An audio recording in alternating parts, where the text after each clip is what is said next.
Baik, bismillahirrahmanirrahim. Assalamualaikum warahmatullahi wabarakatuh. Kembali lagi bersama saya, Fahmi Firdaus, mahasiswa psikologi Universitas Muhammadiyah Bandung. Selamat pagi. Pagi, siang, sore, semangatnya harus tetap pagi semua teman-teman semua. Baik, dalam kesempatan kali ini saya ingin mencoba sharing, berbagi ilmu, berbagi juga pengalaman terkait hasil pembelajaran yang saya dapatkan dari dosen saya.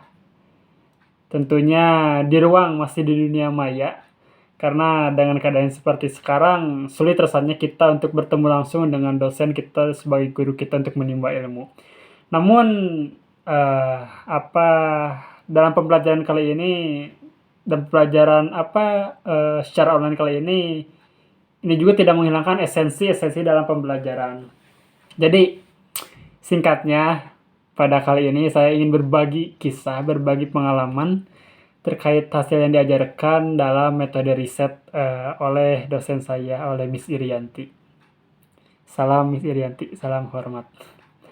Baik, saya di sini ingin berbagi terkait metode penelitian dari kualitatif, karena mungkin teman-teman semua para penonton di sini mengetahui juga memahami ada kuantitatif juga kualitatif. Namun saya sedikit sini akan membahas terkait dari metode kualitatif. Jadi apa itu metode kualitatif, teman-teman semua, para pendengar, para penonton YouTube? Jadi menurut Yusuf, metode kualitatif adalah suatu kejadian ataupun proses interaksi antara pewawancara dengan sumber informasi yang diwawancarai. Nah, dengan komunikasi secara langsung, baik bertemu secara langsung ataupun secara virtual itu dalam dunia maya, seperti dalam video. Nah, ada beberapa aspek beberapa hal yang dapat kita pelajari pada metode kualitatif ini. Yang pertama, mungkin teman-teman mengetahui terkait dari wawancara yang tadi mungkin sedikit sudah saya coba utarakan dari wawancara. Ada juga teknik pengambilan data secara observasi. Ada juga dengan cara untuk melihat berbagai hal dalam dokumentasi seperti dalam jurnal ataupun foto sebagai media untuk mendapatkan informasi.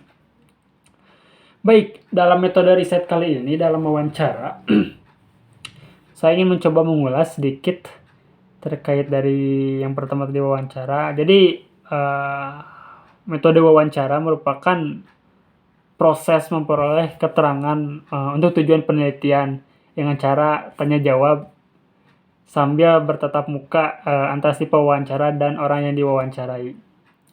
Dengan menggunakan guideline, biasanya kan teman-teman mahasiswa sering menggunakan guideline ataupun tanpa menggunakan seperti orang yang sudah jam terbangnya lebih tinggi dalam hal mewawancarai. Jadi tidak butuhlah secara guideline itu, jadi secara mengalir aja. Nah, wawancara juga bisa dilakukan antara individu kepada individu yang lain ataupun individu kepada kelompok. Karena kalau misalnya melihat di beberapa penelitian ada juga yang mewawancarai langsung, bukan hanya individu saja tapi langsung ke kelompok. Nah, dalam wawancara kali ini kan kita dapat melihat informan yang memberi informasi baik dari gesturnya, baik dari emosinya ataupun latar belakang yang ada dalam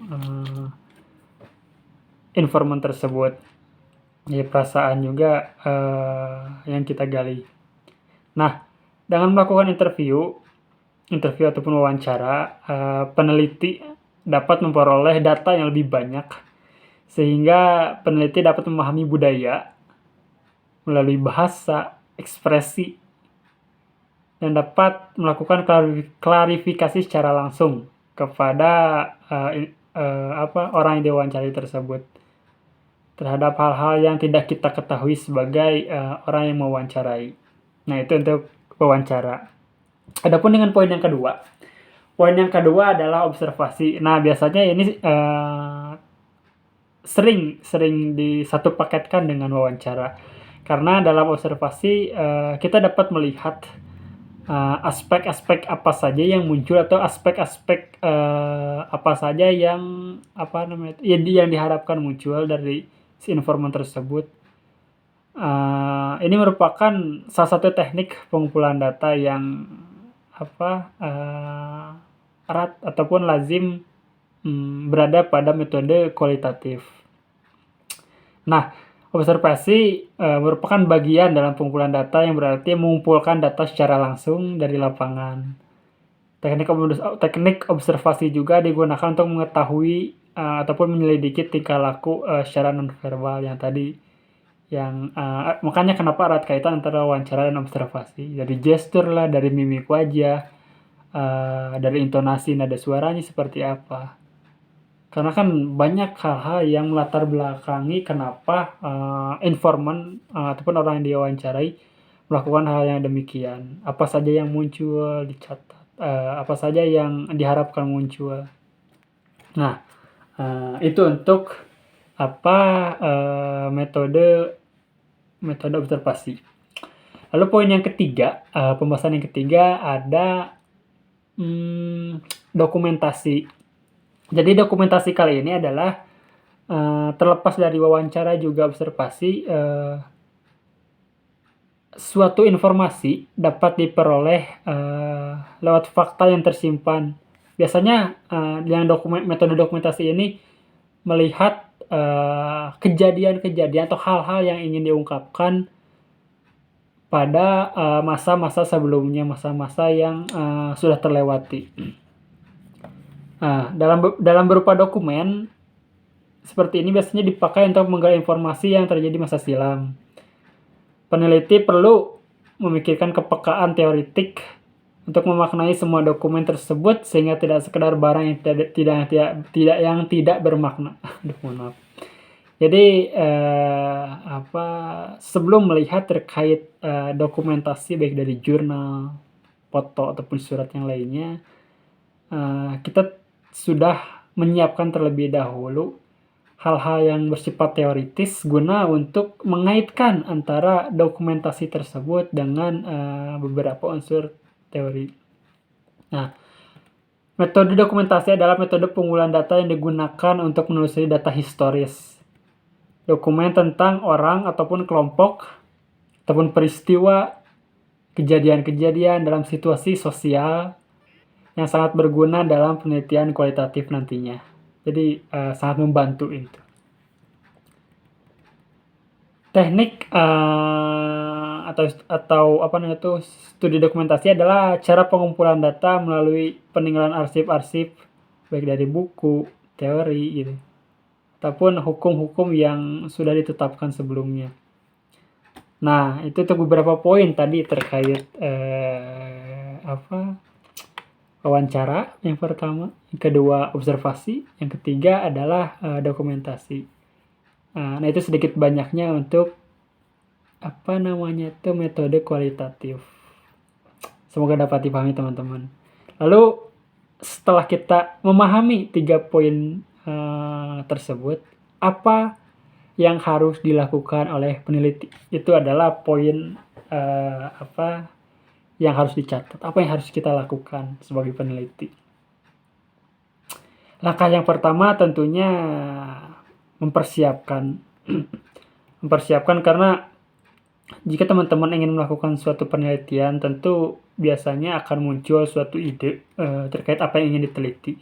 Nah, biasanya apa yang ingin diteliti ini akan, muncul pada diri teman-teman semua dari keresahan. Contohnya misalnya, teman-teman melihat ada, saudara ataupun kerabat yang misalnya pada saat bertemu tuh, sering cemas. Nah, ataupun misalnya di lain hal, teman semua atau kerabat bertemu dengan orang yang, contohnya yang broken home, apakah kehidupannya seperti apa dan bagaimana. Nah, teman-teman semua penasaran. Nah, ini adalah hal yang harus, dicoba dipersiapkan. Jadi pertama menyusun, rancangannya, Berangkat yang tadi dari nilai keresahan dari teman-teman semua. Terus memilih misalnya subjeknya mau siapa nanti. Lokasi penelitian mau di mana. Kalau misalnya ini berkaitan dengan tempat misalnya terkait contohnya apa namanya tuh misalnya isu catcalling yang sekarang kan lagi maraknya khususnya di Indonesia. Pengaruh kultur eh, pengaruh catcalling pada perempuan di wilayah sekitar X misalnya contohnya. Ini kan harus ditentukan juga daerah mana yang akan dicoba diteliti. Nah, nah kalaupun misalnya ada harus misalnya dengan birokrat misalnya harus ada izin. Misalnya catcalling di daerah mana, di daerah X misalnya harus ada izin terlebih dahulu untuk melakukan penelitian di sana. Coba untuk melakukan step by step, tahap demi tahap untuk melakukan perizinan. Setelah melakukan perizinan, apa namanya itu ya dengan mengurus berbagai hal yang lain, terus melihat terjun dulu ke lapangan, melihat kondisi di lapangan seperti apa. Karena sebelum kita mengetahui menentukan tempat tersebut, kita harus mengetahui dulu keadaan di daerah X tersebut seperti apa. Nah, setelah dari itu kita langsung memilih juga informan yang cocok tuh apa saja sih kriteria-kriterianya. Nah, menyiapkan instrumen dari penelitiannya gitu. Nah, dalam penelitian kualitatif teman-teman, seorang observer atau orang yang mewawancari ini merupakan apa namanya tuh hal yang sangat menentukan pada penelitian kualitatif ini.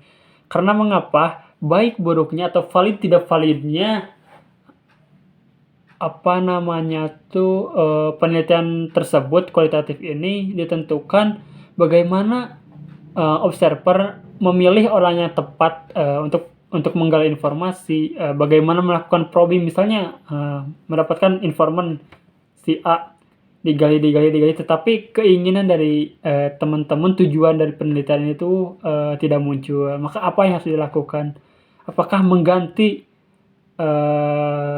orang yang diwawancarai atau dengan orang yang sama terus dilakukan penggalian yang lebih dalam lagi setelah dengan perancangan beberapa question yang ada di guideline penelitian.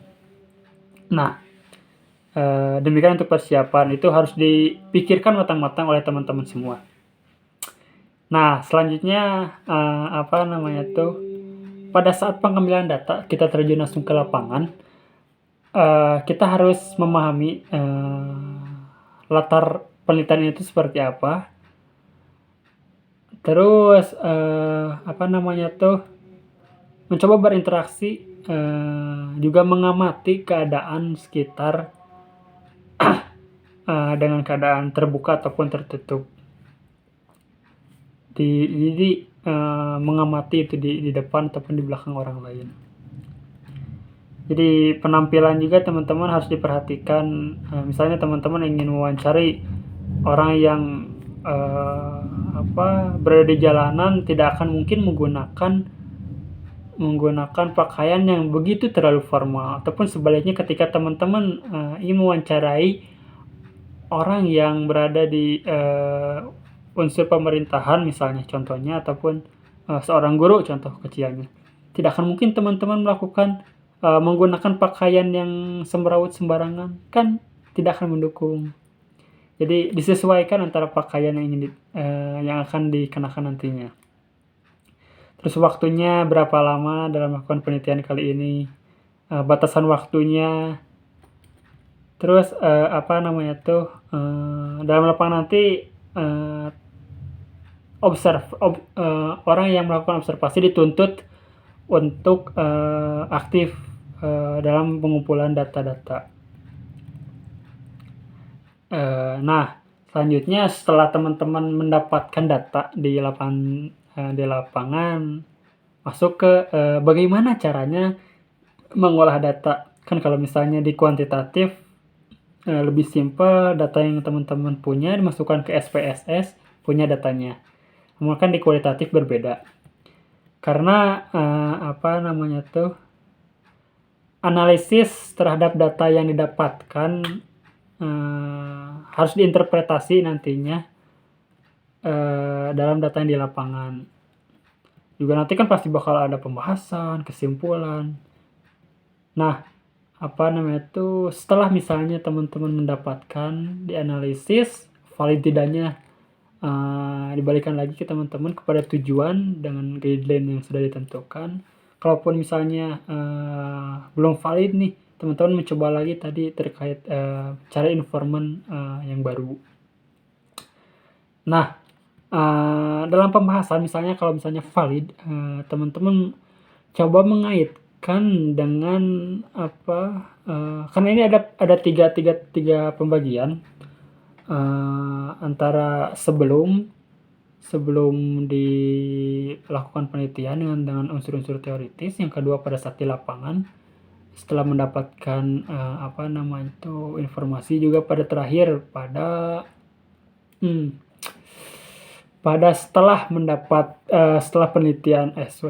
setelah mendapatkan data. Nah, biasanya dalam penelitian yang kualitatif ini cenderung menggunakan metode descriptive analysis. Apa descriptive analysis itu? Jadi kita menguraikan apa yang terjadi di lapangan secara deskripsi gitu.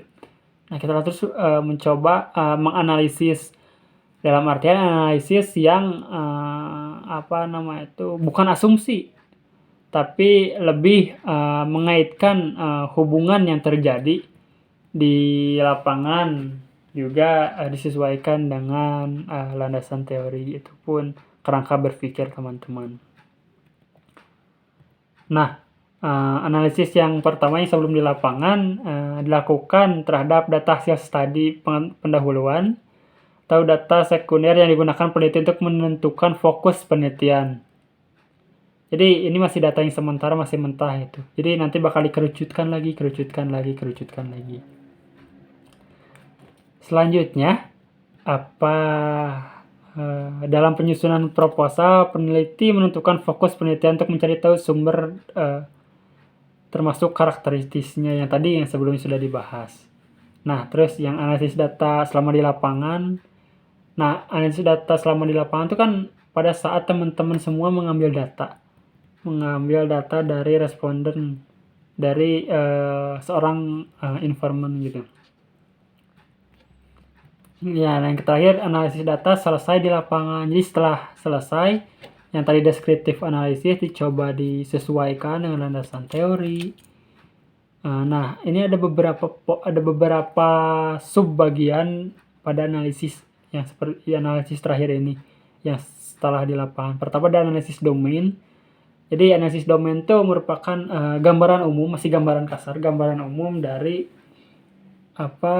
keadaan objek penelitian. Jadi teman-teman coba terangkan ataupun secara tuangkan dalam laporan, mendeskripsikan bagaimana keadaan di lapangan. Misalnya pada saat menanyakan terkait pertanyaan terkait catcalling, respon dari narasumber ataupun informan memberikan gestur ataupun mimik yang kurang mengenakan karena yang diwawancarai adalah seorang perempuan, ataupun misalnya informan memberikan respon yang sepakat dengan kurang menyetujui dengan adanya catcalling. Nah, itu ada analisis domain. Terus kan bakal ditanya lagi kenapa tidak sepakat. Nah, kan terus digali lagi. Ini masuk ke analisis taksonomi. Jadi taksonomi itu adalah penjabaran lagi yang lebih rinci lagi dari analisis domain yang sebelumnya. Jadi lebih terfokuskan lagi.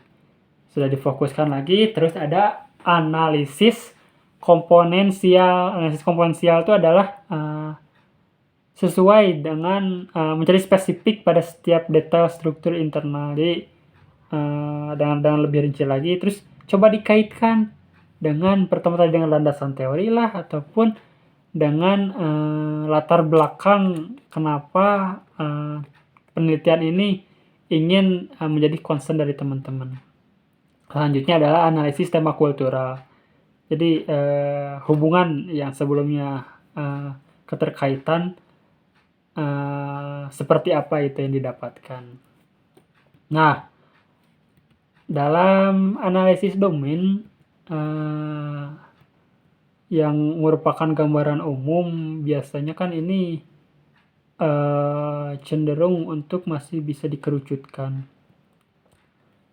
Antara misalnya hubungan yang misalnya hubungan semantis, jenisnya adalah misalnya X adalah jenis Y, dalam artian jenis itu seperti apa ya. Contohnya misalnya murid ataupun siswa merupakan bagian dari unsur pendidikan misalnya, ataupun ya guru sebagai tenaga kependidikan, ataupun di sebab akibat. X adalah akibat ataupun hasil dari Y, X adalah sebab dari Y. Contohnya seorang yang menganggur akibat tadi belum mendapatkan lowongan pekerjaan, dan kemiskinan ekonomi merupakan sebab dari putus sekolah. Ini kan harus ada keterkaitan, adalah hubungan sebab akibat kenapa hal ini bisa terjadi. Terus lokasinya, terus cara ketujuannya seperti apa. Terus misalnya fungsi, contohnya fungsi misalnya X digunakan untuk Y misalnya. Nah, ruang umum, mall digunakan untuk belanja misalnya, ataupun t-shirt, baju digunakan atau pakaian digunakan oleh manusia, tapi terkadang ada binatang juga yang menggunakan. Nah, itu adalah fungsi, urutan, juga atribut, karakter, harus ada hubungan sebab akibatnya, keterkaitan antara hal-hal yang demikian. Jadi ini perlu dicatat teman-teman semua dalam unsur kepenelitian, karena dalam metode kualitatif ya biasanya dengan tadi deskriptif analisis akan mencoba menguraikan kembali bagaimana sebab akibat antara hubungan antara tujuan yang teman-teman ingin capai, ingin teliti, dengan hasil yang berada di lapangan, apakah sesuai ataupun tidak. Mungkin kurang lebih seperti itu teman-teman semua. Mungkin kita sama-sama belajar di sini. Saya belajar memberikan hasil yang saya dapatkan dalam pembelajaran kuliah. Juga teman-teman semua belajar untuk mendengarkan. Kita sama-sama saling menghargai, karena kita sama-sama belajar tentu ingin mendapatkan hasil yang lebih baik. Mohon kritik dan sarannya dari teman-teman semua di channel YouTube saya kali ini. Saya Fahmi Firdaus. Sebelumnya saya ucapkan terima kasih banyak. Saya undur diri. Assalamualaikum warahmatullahi wabarakatuh.